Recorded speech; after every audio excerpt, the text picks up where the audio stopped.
Okay, so I'm here with Tony, and what you do is for the first minute, you just kill a little bit of time until people actually file in. Understood. And what we're going to do is just acknowledge that sometimes a lot of people file in, like 70, 80, and then others watch it later. But I do think they watch us live to see how well we're aging. I think that's the number That's one a great reason. possibility. I'm pretty sure that a lot of people are going to watch just to see how old I get while I'm doing this broadcast with you. No, you'll be fine. Okay, so I want to just start. See, people are filing. Kristen Rainbow. Oh, I'm so glad Kristen's here. She loves you. Oh, hi, Chris. And send us a like, Chris, or a love or something, and then we'll get started. We have Rich, Brad, Larry. Thank you for joining. I'm just going to start. Maybe Kristen was there, but Kristen may have seen the scene at 44 where a coach who was cheating all the time. He was putting a player who was in 7th grade and like bigger than me, had big legs, was like the track champion, in a 5th grade game. He hadn't paid. He had been known to ring. And I was watching the game and I'm like losing my mind because they're up 25 points and the coach takes her out and we score 2 points. And what does the coach do? Puts her right back in. Like we're going to make it 2 points was a lot. Like a 27-point run. So I'm losing it. I'm talking to my parents and I'm like, I got to do something. So I go over to the coach and it's the first half and they're up by 25. There's no chance this 5th grade team, coached by Billy, who's a great coach, who's not going to complain. So I say to the coach, you have to take her off the floor. Like she's too old. Right. She's like stealing every ball. You have to let the other girls play. Because if you let the other girls play it actually would be a game. So he says, not now, Mo, not now. Now is not the time. So you don't see this because you come in a little later and I'm like losing my mind. I'm like, this guy is crazy. He doesn't pay. He cheats all the time. So I go see her mother. And I say, just want to let you know, I have nothing against your daughter. It's just that this is a really lopsided game. She's significantly older. She's dominating It's the game. not against you or your daughter, but it's the coach is making a bad judgment call. And now the coach comes over while I'm talking to the mother in the middle of the game and tells me to get away from the mother. Wow. And we finished the game, and I'm crazy because the girls got crushed. Billy was embarrassed. This girl stole every ball. And then the coach was like, you're so disrespectful. And he's like, and then you walk in, and you see me and this coach and me losing my mind. And you're like, Mo, not a good look. And you take me out in the hallway and you're like, you have to calm down. So then you were the referee literally between me and this 6'5" African-American male. And I was so mad. And I think you saved me from going to jail. Well, I understand your passion because we've dealt with each other for a long time now. So I first thing I saw was Mo out of character. So my first intuition was find out what's going on. And I obviously didn't have enough time to analyze the situation and make a better assessment. But I saw my friend Mo just losing it. And I'm like, you know what, if I can handle one person, one side of the story, maybe the other side of the story will dissipate and this will be a happy moment for everybody. So I'm always willing to help you. I'm always glad that you will somewhat listen to some of the things that I have to say, and even in hot moments you might even give me a moment of your time. So I'm glad that it worked out. I only wish that we could have fixed the game as well. So but yeah, you weren't there. If you had been there during the game, you would have game. fixed it. I would have tried my best. So to fix you're it the as well. greatest peacemaker. You say the right thing at the right time, and you are proactive. You get ahead of problems. No, you're terrific, and Riverside is just really lucky to have you. So why don't you just talk a little bit about how the game has changed and the role of parents and what you're seeing? Right now, we're in a growth pattern where parents are more inclined to want their kids to be in the NBA now. And unfortunately, that's not going to happen for every kid. There is a process that everyone has to go through. It's called trainings and developments and things like that. And some of the parents right now, because we're in the world of give, they don't understand that people like you and I, who partially run programs, fully run programs, that we are not in positions just to give the world to the kids. They have to work for what they want, and it will make them better people, better kids, better student athletes. And I've always believed that if people like us can contain our worlds, we are grooming young people to be better at scholastics, academics, and being better human beings. So I've always said to myself, I don't care about the outcomes. I care about what we do with these children now in a bad environment of sports and parental push. Right. I'll leave it at the parental push statement for now. It's a wonderful thing because I'm a parent with kids as well, but there's a limit to what we can do. Our kids have to want it as well. And no matter what we do as administrators and parents, if the kid doesn't want it, we can't force them to be a part of a world of sports, which if you've played collegiate basketball at whatever level, it's brutal. Right. And I'm going through it with some friends now that have gone to some schools and they've transferred and moved around, and they understand that it's not a given world. Well, so Tony and I both played at the Division I level, and sometimes we kind of second guess what we think is right because parents push so hard. They expect you to be on all the time. And I think a lot of parents, there's certain inflection points that I think that you should assess your kid at, because you said, I think yesterday when I spoke to you, you don't like to deal with the 4th through 8th grade parent. And I think there's a big inflection point. Grade 4 through 6 is everybody's sort of equal, but Yep. then puberty is a big factor in all of this, and how big your mom and dad are, and the genetics of your family. And then the second inflection point, which is the age you do deal with, I think is about 10th grade. Yes. So can you speak to, like, what do you look for in the 4th through 8th grade kid, and then what do you look for in the high school kid? Well, it also depends on what sex the child is. Male and females operate differently, have different interests at different times. Mm-hmm. I enjoy dealing with the high school kids because you're directly involved with them. You get to know exactly what they're shooting for. You get to know what level of play they're at and what level of academic standards they're at. You can ask them questions to get positive answers. You can ask them personal questions to get realistic answers. It removes the parent from that whole realm. Right. 4th through 6th, 4th through 8th, you unfortunately, and fortunately, because it does work out sometimes as well, have to deal with the parents. Mm-hmm. And you have to model yourself after each individual child. So I'm talking to you. You have 2 children. We want to have a conversation about one and then the other. I have to be cognizant of the fact that one is better than the other, and I have to pool my statements to you to rationalize each person's growth. So your daughter, who's really, really good, we can put her on a fast train. And your son, who's not really good, we have to put him on a developmental train. Right. But you as a parent, you probably want each kid to go simultaneously because first of all, it's easier for you to move them around and around. And number 2, you always have the thought that they're both really, really good and they both are going to be stars. Right. And at that age, 4th grade through 6th grade, even sometimes higher at 7th and 8th grade, it's just not that way. And for us, as administrators, we can't just impose our wills because we know better. Mm-hmm. We have to also understand the parents need training as well. Right. So you do run across some of the crazy parents, which is the segment that we're talking about. You have to model them. You have to model yourself to fit their worlds as well. So Tony's great at choosing his words very carefully, and that's what I'm working on. And I'm talking to parents so they understand you're an ally, and you want to be honest because you want to get the best result. And a lot of times parents don't know. They don't know the terrain like we do. And they're also pretty anxious because they're getting hit all the time with all the images of like the perfect parent, and they're second guessing themselves. So what are like the crazier moments of a parent situation that you saw, and then maybe you came in and really did some good? Playing time. Okay. That's the number one problem for administrators, coaches, parents, and kids. You want it to be fair as possible, but some kids cannot participate at whatever level they're on the court participating in right now. So if you go play in a huge AAU tournament away from home, playing in the top of the line, you make it to the Final Four. At that point, your coach probably wants to play the top 5 or 6 kids, and number 7, 8, 9 may never see the court. Right. As a parent, which I am, sometimes you have to say, my kid doesn't actually belong on the court right now. But then you have to deal with it after the game. Mm-hmm. So the game ends. My kid never got in because we wanted to win the game to get to the championship round.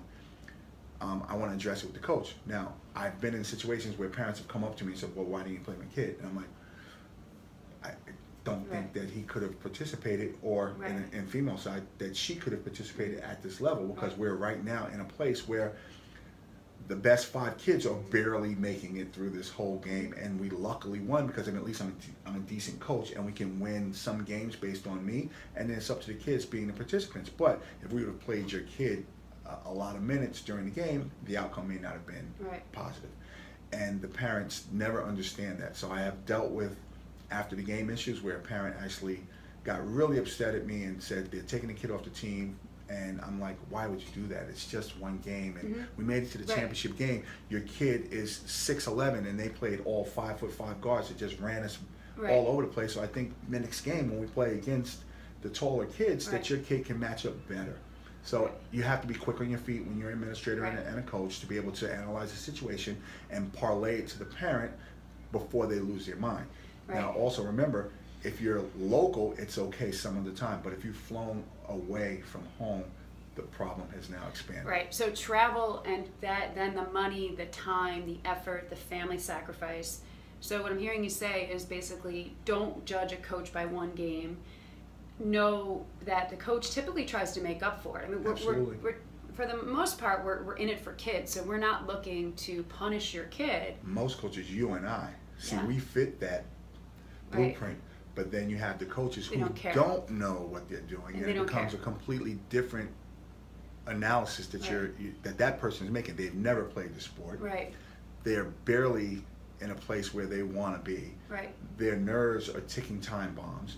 The referees, they don't know how to deal with that part of it, and they don't know how to just enjoy the moment, be in the moment, and let kids participate and be fair as possible. Right. Where you and I, athletes, played at a higher level, we sometimes will say, you know what, the right thing to do is fight the fight, and I got to get every kid on the court, because you don't know which kid is going to be that star of the day. It could be the worst kid on the team, and that kid gets out there and he just busts his hump to show that he belongs, and that person deserves to be on the court and stay in the court, because you and I realize that person is giving it all they got. Well, you also build some throwaway games in there. Absolutely. Well, that's where your schedule matters. Yeah. You do want to schedule games where every kid can participate, and you can build their you can build their confidence up in the kid, and then you put them in the big stage. You don't want to start out in the big stage from day one. You want to have them playing some stuff that they can handle and manage, some scrimmage games, make sure your practices are competitive, and then that way when you move on, the parents are understanding that this is a growth process, and maybe they've bought into your system after you've talked to them numerous times that's what you believe in. And if you can have the parents understand that, follow my lead here, please. We've played in 12 different tournaments. The first 4 were junk tournaments. Every kid played. Every kid got to know each other. Every kid did what they could do. We realized that this kid wasn't going to compete because they just get nervous. We gave them ample opportunity to put their nerves away, get acclimated to what we're involved in, become part of a team, get to know who they're dealing with, and then the 5th, 6th, 7th tournament, whatever the numbers are, they now are part of the team. And now as a coach, you understand what kids can do and what they can't do. I just didn't put them in to play against the Knicks the very first game, and now the only people you can play are the 5 best players. That's senseless. We were talking right before the show started about how important it is for your child to get on the floor. So if you're playing up in an exclusive league or on a team and your kid isn't seeing minutes, then the confidence goes. Absolutely. You're more rusty out there. So get your kid in a situation where they get minutes, and you have to be thankful, because in all of those 20 to 25 to 30 minutes, your kid can make a lot of mistakes and learn and grow from it, as opposed to coming off the bench for 5 to 7 minutes and be expected to be perfect. So that's a big gain. And then the other thing too I just want to address is that genetics does play a big role, and you and I are pretty good sized people. How do you assess parent-child genetics, and how do you set them up and say, just in case your child doesn't grow or can't bang, or how do you deal with that? Well, whenever I'm coaching, I make sure that's why I also like to deal with the older kids, because they've already reached their peak. You know who's going to be developed at certain points. They still have some growth, but at that point, they're not going to go another 24 inches, which at 3rd grade, you're going to grow to be 6 something or 5 something based on the parents. And you can know who's going to be one of your better players later on. Now, for younger parents, I just want to say, you have to be patient, because there's no blueprint to growth, there's no blueprint to health, there's no blueprint to anything. So you have to understand, your child may only weigh 55 pounds and he's in the 3rd grade, 7th grade or whatever the grade is, and they're going to play differently. So 3rd grade at 55 pounds, slow and methodical. A 55-pound 9th grader, too thin. So you have to wait and see. Genetics does play a great part of it, but don't be mad at the coaches for playing what they're given. What is needed to we're actually giving what hang you into gave the us. game. So a 6'11" kid in the 9th grade, we're putting them on the court as much as we can, not because they're better or worse. It's just that at that height, basketball is a sport of height, and that person warrants being on the court a little bit more now to get rebounds. Now, as bad as he may do, if the score dictates that we're doing better with him on the court, then you leave him on the court a little longer. Right. But if we're getting beat up because he can't do anything, then you have to make the assessment of putting 5 guards or 4 guards on the court, and pray that your guards can change the outcome of the game during the course of the time that they're on the court. So genetically, parents, stay calm. Just understand your kid is not fully developed yet. He's not skilled yet at whatever age he is, because you're always going to get better as long as you're in the right place. Meaning, there's so many places that don't train your kids as well. Okay, so talk about that, because we talked about in the living room. When you're working with someone, and if anyone has any questions, let us know. But Tony and I do personal training. We pick our moments, and we get really frustrated when we make such gains with a kid, and then they go see another trainer. And my friend Shimmy calls him the cone guy, because they just put down cones and let the kid do whatever he or she wants. So just talk about that. That's a big cause of concern. Parents are shelling out a lot of money for personal trainers. If you have the right coach training your child, you will know it right away for 2 reasons.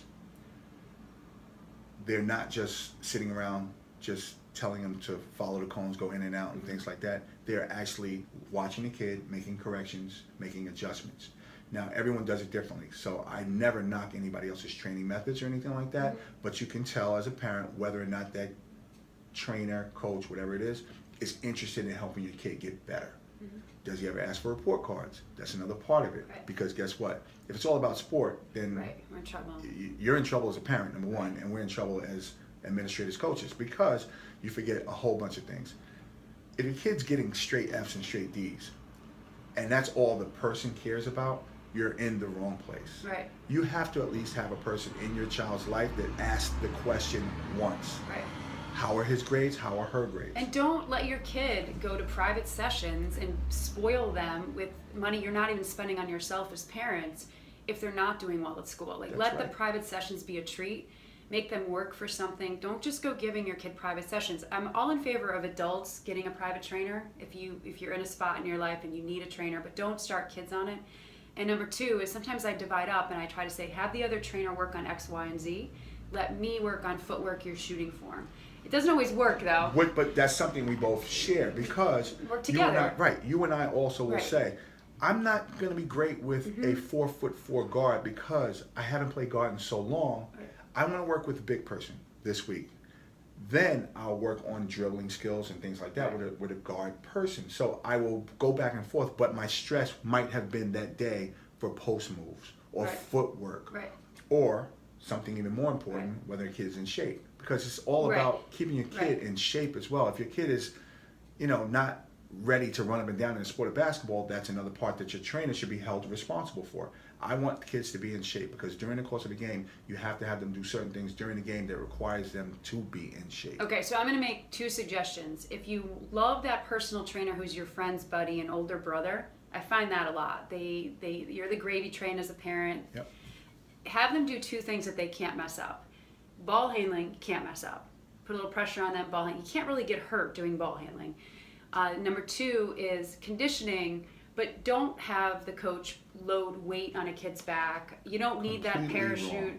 Like, don't let the person go overboard on plyometrics on the beach 5 days a week because they want to build your kid up and they're going to injure your kid. Do conditioning, go to boxing, get your kid working on agility, ball handling, conditioning. You can't screw up unless the person's crazy. And let Tony and I work on footwork and form and mental approach. It's so much easier that way, because I don't really want to do ball handling and conditioning. It's sort of a waste of my time. Because they've had so many trainers prior to us that they should have been doing that prior exactly. to. That's whatever the deal. kid we get at whatever time, then we'll adjust and develop that kid the way we see fit. Meaning, if I get a kid one day and I watch them dribble and they're fine dribbling, I don't want to go back and redo what they've done for 25 sessions with someone else. Exactly, right. I want to move to the next thing, like form. Right. I just watch you take a jump shot and your form is horrible. So if I can change the form a little bit, I'll never change your shot, which is one of my rules as well. But if you're shooting like this, that's wrong. I just want you to just shoot like this and get it up in the air and over the rim. And well, in high school, I don't think you want to reconstruct a shot. Not at all. I've only done it once with success, once. But in grades 4 through 8, you can rip apart a shot and rebuild it, but it's too risky in high school. Yep. Let's close out. I know everyone's dying to know this question. There's Mike Gordon, who helped us start the GBA. who I love. I know. He's Mike. he's like, I sometimes you just call him when I have a problem because he's like you. He's a good problem solver. Hi, Mike. Hi, Mike. And by the way, Yeah. remember, Mo and I guarantee you will always see that we've watched your kid dribble left and dribble right before we shut down any dribbling drills. There's no way in the world we're going to let any kid that's in our programs walk out without attempting to get them to dribble left and dribble right. We're not going to say, dribble right the entire hour that you're with me and then that's it. I guarantee you, if you ever went to one of us, that you're going to see left side, right side. Shoot left-hand layup sometimes, shoot a right. Even if miss, you fail. Even if you miss. See, and that wasn't planned. I'll clap for you. Just the effort and the energy alone is something that we look forward to. No, that's right. And doing it properly is more important than the result. Okay, awesome. So let's talk about something we've never talked about, which is that one man that I talked about earlier who I got in the... backwards. Okay, so he told me how great you were in college and that you literally shut Michael Jordan down. I've never asked Tony. I've just heard about it. And he's going to tell us about one game, or was it 2 games? It was one game. Okay, tell us. I have to tell part of the front line of the story. So, Iona College is where I graduated from. We were playing against North Carolina in the Garden for the holiday festival during the Christmas time season. Michael Jordan was not the Michael Jordan that he became later in life, but everyone knew that he was a special athlete. So I'm sorry, what year? I believe it was 83. But his year in college? He was a junior in college. I was a sophomore. Okay. And it became part of my life because there were newspapers that were following me around during campus the whole week asking me how am I going to stop Michael Jordan, because I had already been given the task of slowing him down. And so I look at it completely differently. I think that he has to check me as well, and we'll both be on the court together and the outcome will be the outcome. And no one understood me saying that because they're like, but it's Michael Jordan. I'm like, I'm from New York City. I don't really think about things that way. He's just the same guy to me putting on shorts and a top that I am. So we get on the court and we start the game. The very first play, I'm as athletic as he is. He drives the basket and he jumps. And legitimately, that's when I knew he was going to be special, because if anybody knows who I am, I can jump really well as well. And he shoots the ball directly over me as if I wasn't even there. And I'm like, well, this is going to be a long day for me. But he missed the shot, and I was very happy about that. So I'm like, okay, this could be a little, okay, I figured it out a little bit. And then now he drops his basket, I cut him off. He knocks me down, offensive foul is called. So, okay, now the refs are like going to call this as fair as possible. We're in New York, it's North Carolina, Iona. I'm thinking everything else can go wrong for me. And I'm like, okay, so here we go. I score 2 points, I'm up 2-0 in my mind, of course. And next thing you know, he then comes down and he gets in the air and he scores an unbelievable layup over me. And I'm like, well, I'm back to in trouble. But at halftime, we look at the score. We're only down a few points, so we're like in the game. Iona was a smaller school, but back in the day, it's not like it is now. It's Duke, Kentucky, North Carolina, and they're all in a 5%. We're better than everybody else, and all the other schools kind of fall into a pot. Back when I played a little while ago, those schools were equal to us slightly. It wasn't like they were just going to be the dominant force, around us. We played against a whole bunch of top-tier schools. We've beaten a whole bunch of top-tier schools. So back then, schools were not equal, but they were closer to equal. You were able to knock off. Exactly, correct. There's more parity for the second tier. More parity is the excellent word that I was looking for. So next thing you know, I look at halftime, we see the stat sheets, and he's low on the totem pole. I'm like, he's only got like 4 points. But then the coaches take me off of him and put me on people who were doing better. So then I had to go check somebody else for a few minutes, and then he scored another 2 points or something like that. So they're like, don't get him started, put Tony back on him. So over the course of the game, I wound up checking him 70% of the time, and I checked somebody else the other 30% of the time. And then at the end of the game, I looked at the box scores. Not that I was looking just for that reason. They said, do you know how many points you had? I said, no, I really don't. We lost. I'm very sad that we lost. But we only lost by 12, 14 points, which is a big thing for a small school like Iona College to compete against North Carolina and lose by 12, 14 points. I said, well, go ahead, tell me. He says, well, Michael only had 7, you had 8. Like, I'm better than him today. So it became you did shut him down. It became a running thing for my entire life that I have completely shut Michael Jordan down. I slowed Michael Jordan down. 7 points. Thank you, Michael, for having a good day today. But it was fun. And people like me, and the storyline became the storyline for multiple reasons. I'm raising a whole bunch of kids to play basketball. If that captures their attention and it allows me, the audience, and to be able to speak and capture their attention, Oh, yeah. I will do it, because Michael Jordan probably would say whatever you have to say, Right. if it gets kids in college and helps kids. If I dunked on him and he felt that that was the one thing that got 25 kids in college because I can tell the story, Right. he would probably say, if it's true, say it. Right. I That's- actually think Michael Jordan would want to play you one-on-one if you ever told him that story I'm ready. on the spot. I am ready for him right now. He's a different animal, Tone. I know, and he does play one-on-one still. He would and he's be like, actually wait, pretty- we got to fix that. But you know what I do? I would gracefully bow out and say, Right, I would too. I'm going to play you, and the game is 2, scoring by 1, and I have to get the ball first. Now I got a shot. No, he would want to play you. He's still that competitive. But yeah, No, he is. I can tell you this: he is one of the best players to play against in a lifetime for multiple reasons. The competitive drive that he has, you want to raise your level to that. And if people can watch and understand that that was what made him who he was, and can mirror it, and then look at me, a person, and hear the story behind it, and say, well, I may never be like Michael Jordan, but if I can be a little like Tony Hargraves, right. It's a great story. Right. I'm happy for that, because you will do well in the sport of basketball just from the effort and energy that you put in the sport, which is what you and I do all the time. We want maximum effort, we want maximum energy, we want great outcomes. Right. We will have failures, Right. but guess what? To get to that point of failure, do you know how many successes that you've had Right. up to that point? And if we can get every kid, or 80% of the kids, to believe in that theory, we only got to worry about 20%. And I tell everybody this all the time. Come to me for training. Take 1% of what I say. I'm done. Go to Mo. Get 1% from Mo. I agree, right. Now you've got 1% from 2 people who know what they're talking about, or believe that they know what they're talking about. But you've now taken knowledge that you've gotten from each of us and put it within yourself. Right. And I can tell numerous stories. I call them my children. There's 15 people who have played when we graduated from college in our semi-pro leagues and things like that, who have watched the way I've played and taken 1% of my knowledge and incorporated that into themselves. Right. And then they go take it from one other person Right. and one other person, and you watch the whole package. Right. And guess what?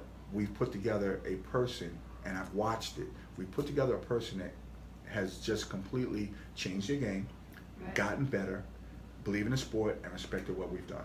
Right. And appreciated what they've learned, which is another thing that kids have to do. They have to understand your trainers, your mentors, your tutors, they're there for the right reason. If they're there for the right reason, you will become a better person, better player. Right, and I just read a book, and I think this will help simplify it, and then we can close. If anyone has any questions, let us know. But I think there's 3 types of coaches.